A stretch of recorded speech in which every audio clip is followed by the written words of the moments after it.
Tonight on Y News. The impeachment complaint against Vice President Leni Robredo has yet to be filed as it still seeks for an endorser from the House of Representatives. The Commission on Appointments defers the confirmation of Secretary Gina Lopez anew as it sets to resume deliberation tomorrow. The upper and the lower houses of Congress target to pass 14 priority bills before President Rodrigo Duterte's second State of the Nation address in July. President Rodrigo Duterte warns oligarchs for not paying proper taxes. The Department of Foreign Affairs says no leader pushed to tackle the issue on the South China Sea during the ASEAN summit. And the Land Transportation, Franchising and Regulatory Board reveals a lack of substitute driver and route diversion as among the reasons for the Leomatic bus accident in Nueva Ecija. Y News begins now. From the UNTV News and Rescue Command Center, this is Y News with Angelo Castro III and Darlene Basingan. Good evening. Environment Secretary Gina Lopez has faced anew the Commission on Appointments today. The Secretary defended her strict policy reforms in the country's mining industry. Nel Maribuhok will tell us why. Environment Secretary Gina Lopez will not stop the Mining Industry Coordinating Council in reviewing DNR's suspension and closure order to 28 mining operations in the country. I agreed they wanted to review the mining operations. I said, okay, if you really want to do that for issues of transparency, do it. During today's deliberation of her confirmation, the Commission on Appointments scrutinized the Secretary's strict policy imposed into the mining industry. Occidental Mindoro Representative Josephine Sato questioned the memorandum circular which obliged the suspended mining company to give 2 million pesos per hectare of disturbed land to the trust fund. What was the basis of the imposition? The base for that imposition was the prerogative of the DNR Secretary as written in the Mining Act. In line with CA's confirmation hearing, Senator Alan Cayetano says they just want to assure that sectors concerned will not be affected by the closure of some mining companies. Or nagiging extreme, no? To the point na maapektuhan yung ilan mga industriya. Before the deliberations ended, Secretary Lopez has appealed to the lawmakers to give her the chance to implement reforms in the department. I just guarantee you, if 2 years I don't make a massive difference with all the money that's there, I'll quit, no? But I would like to be given the chance to try. The CA will resume its deliberation tomorrow on Lopez confirmation. Nel Maribuhok, UNTV News and Rescue, Pasay City. Orders call on the Commission on Appointments to confirm 3 of President Duterte's cabinet secretaries, Rafael Mariano, Judy Taguiwalo, and the outspoken Gina Lopez. Ray Pelayo will tell us why. Different groups expressed their support for President Rodrigo Duterte's 3 cabinet members whose confirmation still hang in a balance. Civic organization Solo Parents said it is only Secretary Judy Taguiwalo among all DSWD secretaries has gained massive support from their group. A group of persons with disability and DSWD's employees union also expressed their support, saying they are very much contented with how Taguiwalo handles the department. Na for the past 16 years, binabaliwala kami ng previous administrations, even ng DSWD na pinagtatrabahuhan namin. Ngayon lang, sa pag-upo ni Sec. Judy, talagang naramdaman namin yung kanyang concern. Meanwhile, Farmers Group details how Secretary Mariano has been working in their favor, especially in the aspect of land distribution. Sa mga commission appointment na yan, noon kayong humingi ng tulong sa aming mga magsasaka at sa mga gagawa. Dapat, confirm kayo, bumoto kayo kay KPA. For their part, Environmental Group defends Secretary Gina Lopez for what she has been doing, especially to the mining industry. The positive and environmental reforms that being taken by these progressive officials have not only benefited our people but also our environment. Lopez faced the Commission on Appointments today, while Secretaries Mariano and Tagiwalo are scheduled to face the CA tomorrow. Si President Duterte, nakita niya may tapang siya. Bigyan natin ng buwan sa gobyerno ang matagal na tumitindig para sa mahihirap. Sa tuwin nang ako'y mag-a-update kay Presidente Duterte kaugnay nung mga ginagawa at gagawin pa ng DAR, partikular sa Hacienda Luisita, kay isa lang ang kanyang laging sagot, I support you. For his part, Renato Reyes of Bayan believes the 3 cabinet members must be confirmed for the sake of the peace process. The National Democratic Front believes that the 3 secretaries would be of big help to push the much-needed reforms in the government. Kaya po mahalaga ang papel nila. Definitely, mahalaga ang kanilang pananatili sa posisyon nila in relation to the ongoing peace negotiations. Ray Pilayo, UNTV News and Rescue, Quezon City.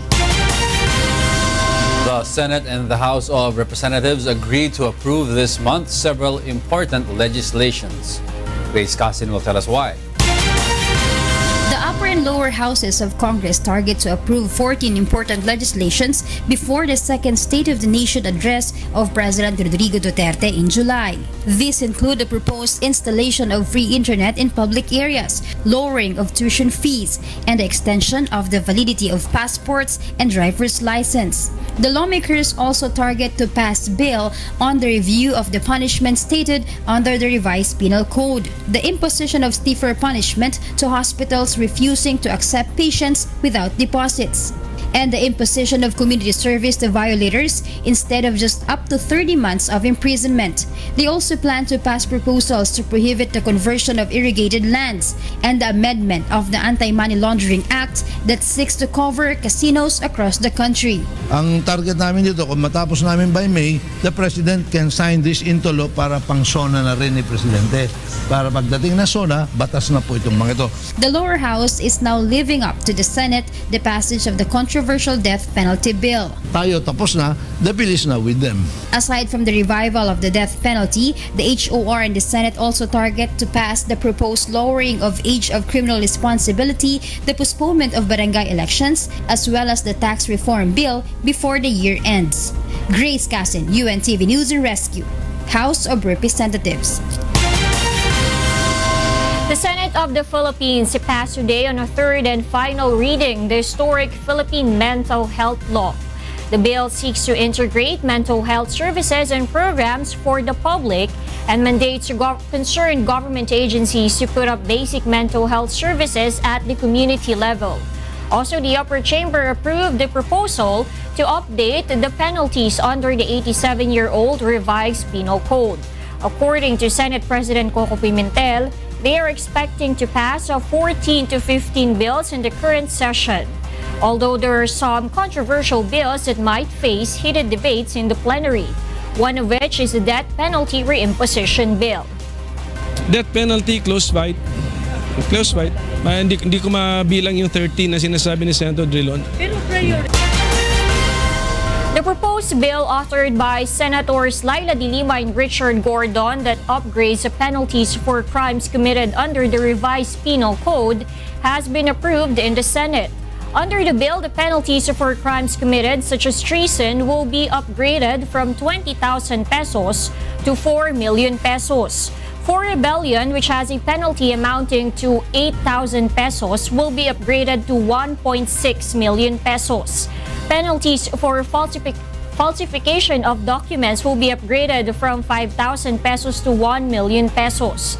The upgrade of penalties was made in accordance with the Supreme Court's advice in 2014 to amend the revised penal code that was passed 87 years ago.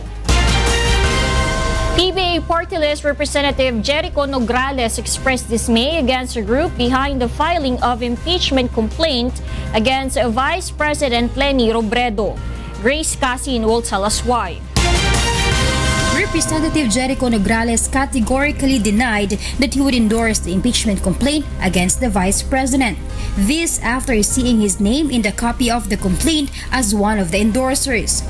For this reason, he is planning to file charges against the group, especially for not consulting him and getting his consent upon writing his name into the controversial document. Pinatawag ko sila, bumalik sila sa opisina ko at tinanong ko, magkakilala ba tayo?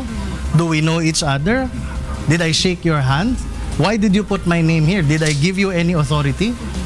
No? Kayo ba? Meron kayong HPA dyan? Are you my attorney in fact? Wala po akong balak mag-endorse ng maski anong impeachment complaint for any impeachable officer. This afternoon, the spokesperson of the Impeach Lenny movement, Attorney Bruce Rivera, said they already have submitted the impeachment complaint to the office of one congressman. However, they are not sure if the said Solon will endorse the complaint to the office of the House Secretary General.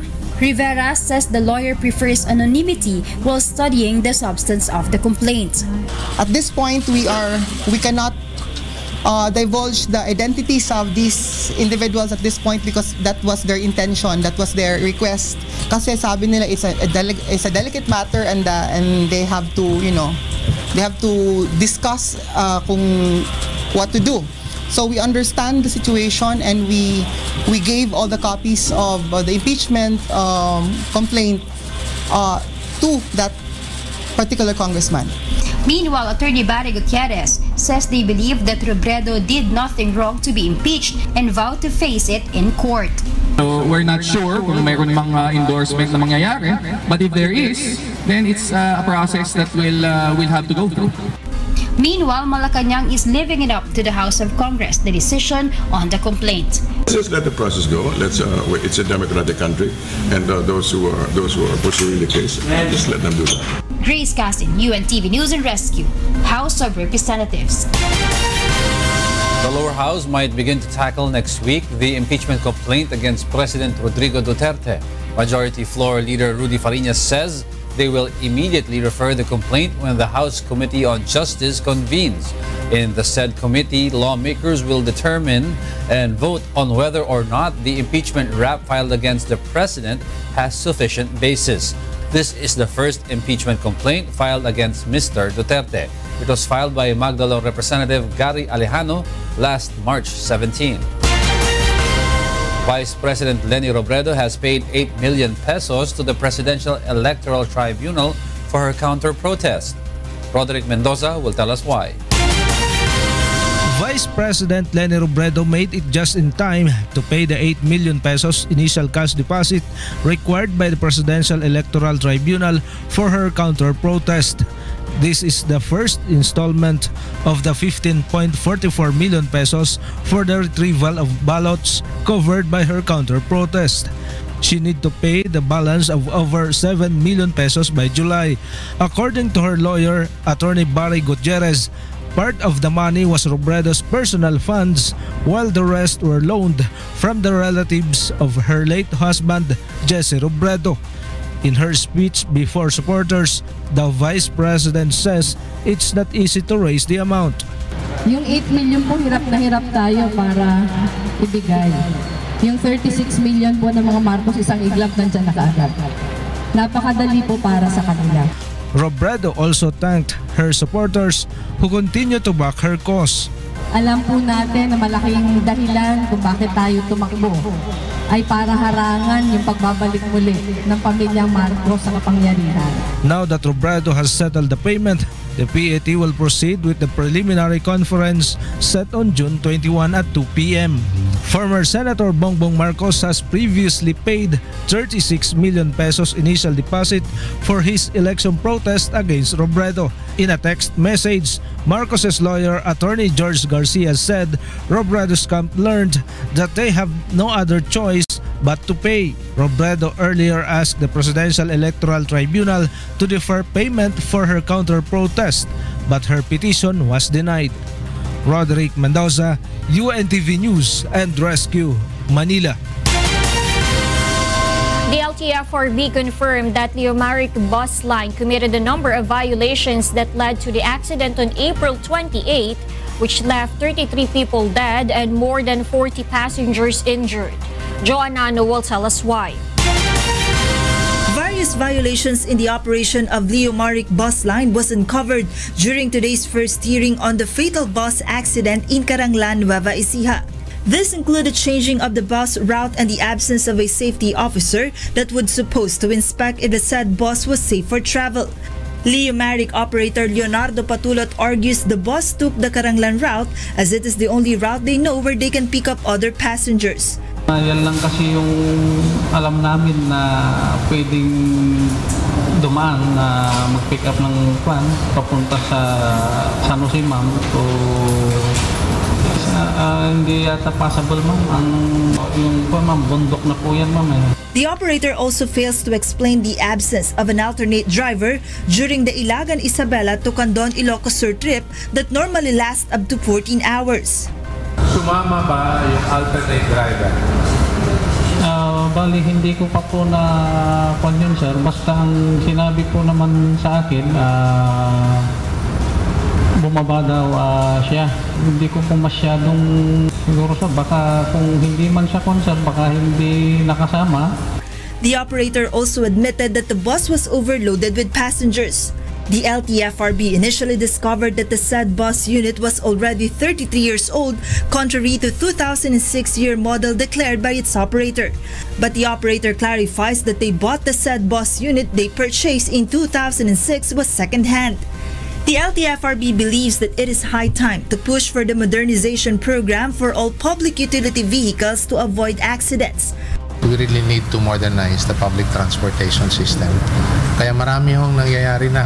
It moves us very firmly and very strongly and to really address the root causes of all these accidents. Meanwhile, the owner of the Leo Maric bus says that so far, they have only given 3,000 pesos to each injured victims, while the families of the casualties were able to get financial aid only from the insurance company that handles the bus line. The suspension the LTFRB imposed on the Leo Maric bus remains in effect. The agency is now studying whether or not to cancel the franchise of the said bus line. The second hearing on the case is set on June 6. Joan Nano, UNTV News and Rescue, Quezon City. It is now the responsibility of the local government of Parañaque City and Pasay City to maintain order and cleanliness in Baclaran Market and the service road along Rojas Boulevard. Joan Nano is back to tell us why. The Metropolitan Manila Development Authority or MMDA officials and personnel gathered this morning in Baclaran Market to show how successful the intensified clearing operations conducted in the area 2 weeks ago. MMDA officer in charge and General Manager Tomas Orbos is confident that what has been done in Baclaran will continue through the cooperation of thousands of vendors occupying the said place. Ang ginawa ho namin, pinakiusapan po namin sila, pinaliwanag, hiningi na tumulong sila sa ating programa. Yung pong illegal, tinanggal po talaga natin, no? Pasay City Mayor Antonio Calixto has reminded the vendors and motorists who used to park illegally along the service road about the importance of self-discipline in order to maintain orderliness in Baclaran and in Rojas Boulevard. Yung disiplina ay implement nila sa kanilang mga sarili upang may pagpatuloy po ng pamahalaan, maging nasyonal o lokal, ang iba't ibang mga programa na ikabubuti po ng lahat. Based on MMDA estimate, around 3,500 legal vendors are currently operating in Baclaran, but only half of the number can be accommodated in HK Sun Plaza in Macapagal Boulevard. The MMDA assures vendors of affordable rental fee to get a good place to sell in the new location. While the agency is still looking into consideration if the vendors will be allowed to sell their goods in Baclaran during Wednesdays and Sundays. Meanwhile, the MMDA has also announced that they will conduct an intensified clearing operation in Balintawak Market in Quezon City on Thursday, May 4th. Joan Nano, UNTV News and Rescue, Parañaque City. Next on Y News. President Rodrigo Duterte warns oligarchs for not paying proper taxes.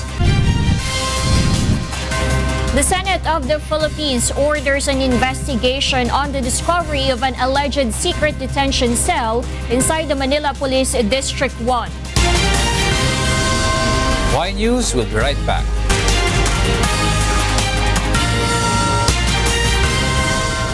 President Rodrigo Duterte issues a warning against oligarchs who don't pay the proper taxes.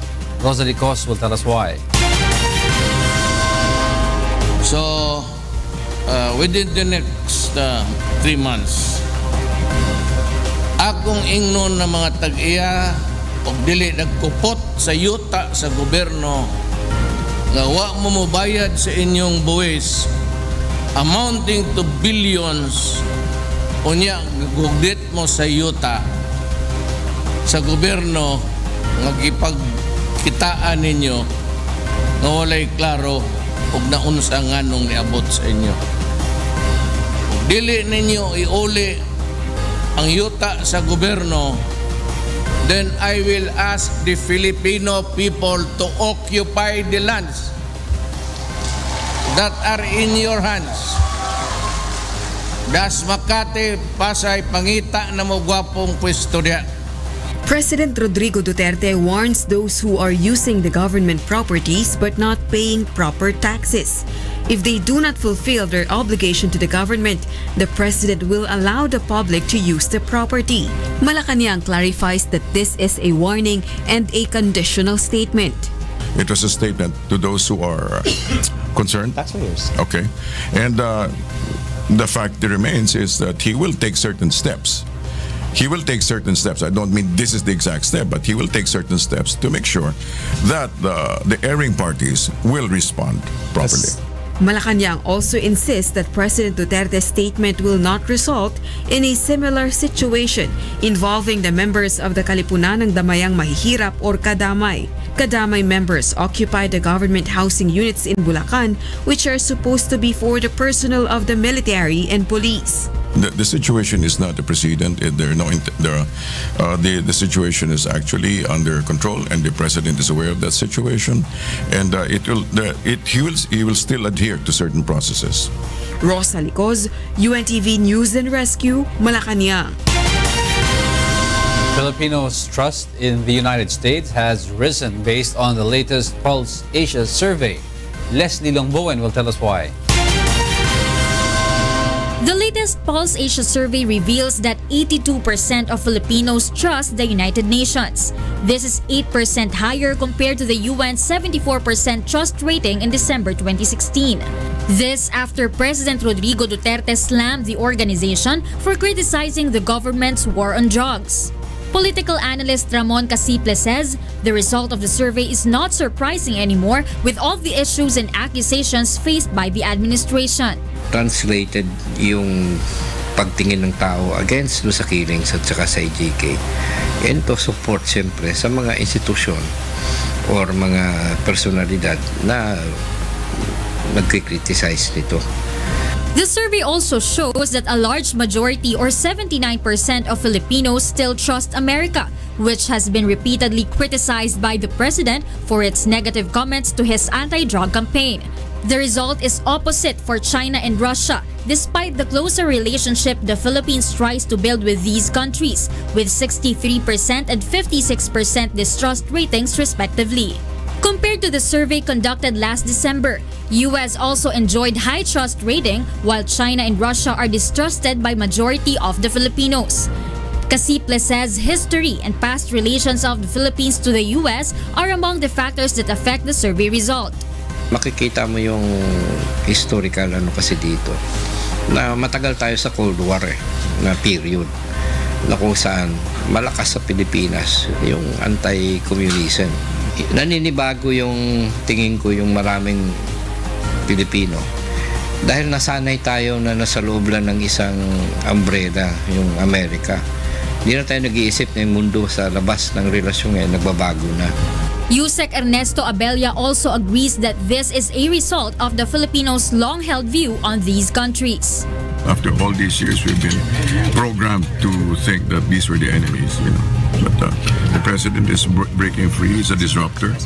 The survey was conducted from March 15 to 20 with 1,200 respondents. Leslie Longbowen, UNTV News and Rescue, Quezon City.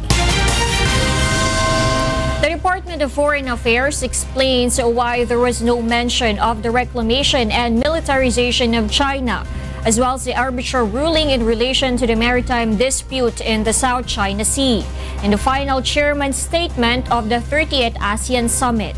Rosalie Cos will tell us why. During the plenary and summit, there was no leader that mentioned inclusion or made reference to land reclamation, militarization, and arbitration. So that was what we are trying to reflect in the chairman's statement. This was how the Office of ASEAN Affairs of the Department of Foreign Affairs explained why the South China Sea issue was not discussed in the recently concluded ASEAN Summit. However, the ASEAN member states agreed to finish the framework for the Code of Conduct or COC for countries with overlapping claims in the South China Sea, such as China, the Philippines, Brunei, Malaysia, and Vietnam this year. This is to avoid heightening tension in the contested areas. The FA says the support and participation of China for having a framework for the Code of Conduct can already be considered a progress. China has already made the announcement that it's also supportive of having a framework of the COC. So that is something that we would like to take advantage of. It's a step forward to having a full and effective COC. Patron does not confirm with opinions of some that the Philippines missed an opportunity during its ASEAN chairmanship when it did not invoke the arbitral ruling during the ASEAN Summit. He says the Philippines will be of greater advantage once the framework for the Code of Conduct is finished. If you have the arbitration on the other hand and you have the COC on the other hand also, then you have two legal instruments that you can refer to in the future if we want to. Rosalie Cos, UNTV News and Rescue, Malacanang. MIA General Manager Ed Monreal has criticized vehicles used by the airport police for the escort of vehicles of delegates who arrived in the country for the 30th ASEAN Summit last week. Aiko Miguel will tell us why. MIA General Manager Ed Monreal says there had been a peaceful preparation and enforcement of security measures at airport terminals. So far we did quite okay. Everything runs smoothly. Maayos naman po lahat ng pagdating at pag-alis nila. But Monreal noticed that the airport police department vehicles used for the escort of the delegates look very old. I observed some of our equipments were not in good condition. Especially yung mga sasakyan ng APD. Hindi ko gusto yung tsura ng mga sasakyan. Although we can't blame them because some of them are already old and it takes a while before we're able to procure additional new cars. Monreal has already ordered the Finance Department of MIA to determine whether they can purchase new and additional vehicles for the Airport Police Department. He says if the purchase of new vehicles is not yet possible, they will find a way to make the appearance of the vehicles presentable. We're being viewed internationally. So gusto ko naman sana medyo shining yung mga sasakyan. Parang kulang na sa pintura, kulang sa hasa yung ibang sasakyan na ginamit. Aside from security of airports, MIA is now readying for the 50th anniversary of the ASEAN Summit in November in Clark, Pampanga. The leaders of ASEAN as well as US President Donald Trump are expected to attend the said summit. Meanwhile, Monreal gave certificate of appreciation to various departments of MIA that are part of the organization of the 30th ASEAN Summit last week. Aiko Miguel, UNTV News and Rescue, Pasay City. Officials of the Philippine National Police should have acted immediately on the recent discovery of a so-called secret prison cell in Manila, according to Senator Panfilo Lacson. Nel Maribuhok will tell us why. I did not say that the Chief MP De La Rosa is arrogant. That single act, how he responded to the comments about yung sa secret cell, ano? Senator Panfilo Lacson has clarified recent reports that he called Philippine National Police Director General Ronald Bato de la Rosa arrogant following the discovery of the Commission on Human Rights of a secret jail inside the Manila Police District Station 1. Amid the issue, the former Director General of the PNP believes the concerned police officials should have taken action to address the issue involving the said secret jail. Hindi po pwede yung secret prison cell. So doon pa lang dapat meron na action taken against the police officers concerned. Well, relief, that's an administrative act, or sanction. The senator also notes that the PNP should conduct its own investigation on the matter, which Lacson emphasizes is a violation of the law. Eye-opener eh.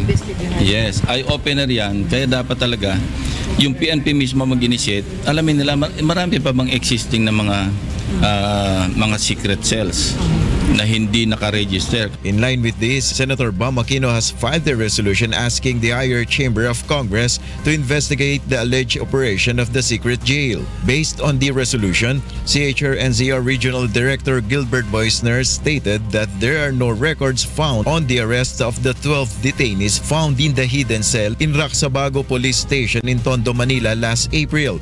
The families of the detained individuals also said that the police demanded money from them amounting to 40,000 to 100,000 pesos in exchange for the release of the detainees. Senate President Coco Pimentel agrees on the investigation. Pero ba't ako, I have no objection. Dapat lang siguro. The proposed Senate hearing, Senator Aquino notes, is aimed at the creation of a law to prevent a repeat of such an illegal act. Nel Maribuhok, UNTV News and Rescue, Pasay City. Malacanang seizes the opportunity to refute false reports circulating against the government's anti-illegal drugs operations. Monokson will tell us why. The Presidential Communications Operations Office has organized today the Real Numbers Forum. It seeks to refute the data that has been circulating, casting doubts on the government's campaign against illegal drugs, among which is the data being used by the international and local media on the real number of extrajudicial killings in the country. Definition ng AJK sa lahat na lang ng namamatay ay nire-refer natin na extrajudicial killing. May slides kanina na sinabi daw kung anong definition na yung AJK pursuant to Administrative Order 35 refers only to death involving media personalities. That is, dapat ay related sa trabaho.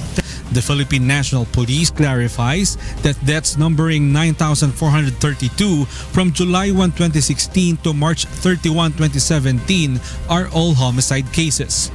Only 19% of which are drug-related deaths resulting from legitimate police operations.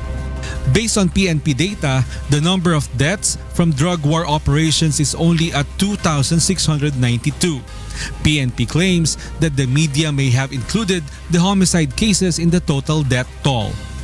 The PNP also contends that the crime incidents have dropped by 11.74% in the first 8 months of the Duterte administration from July 2016 to March 2017.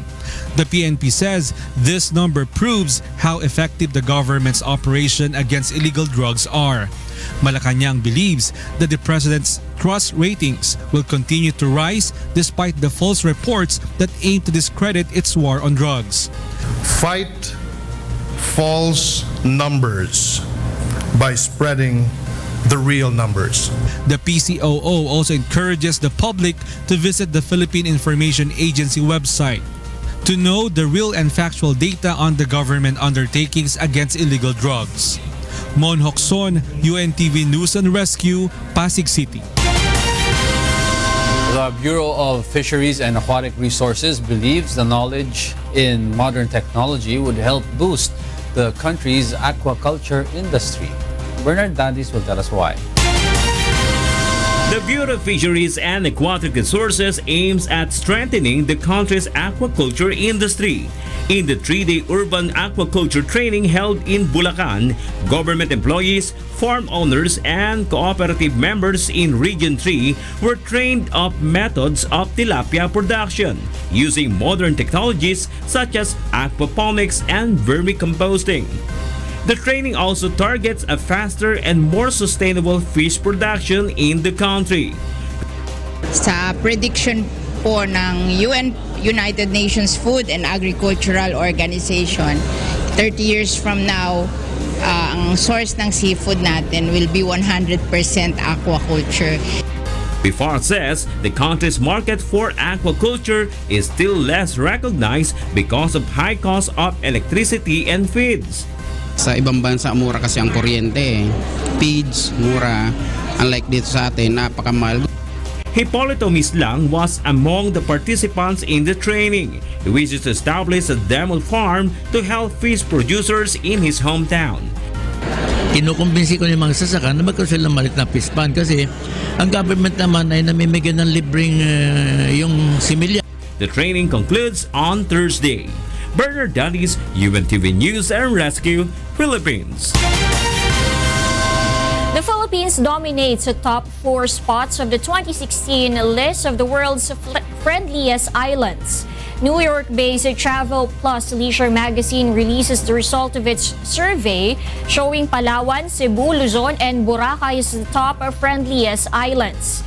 Based on the article, tourists voted for the said islands because of the hospitality shown by Filipinos, aside from its scenic views. The top 10 friendliest islands include Waiheke Island in New Zealand, Tasmania in Australia, Bali, Indonesia, and Fiji Islands. The survey was conducted from November 2015 to February 2016 on Travel and Leisure magazine's website. Those are the reasons behind the news, May 2, 2017. Angelo Castro III. Reasons we delivered to you as they unfold. I'm Darlene, Basingan. Because we need to know, we will always ask why. Thank you for watching. Why News.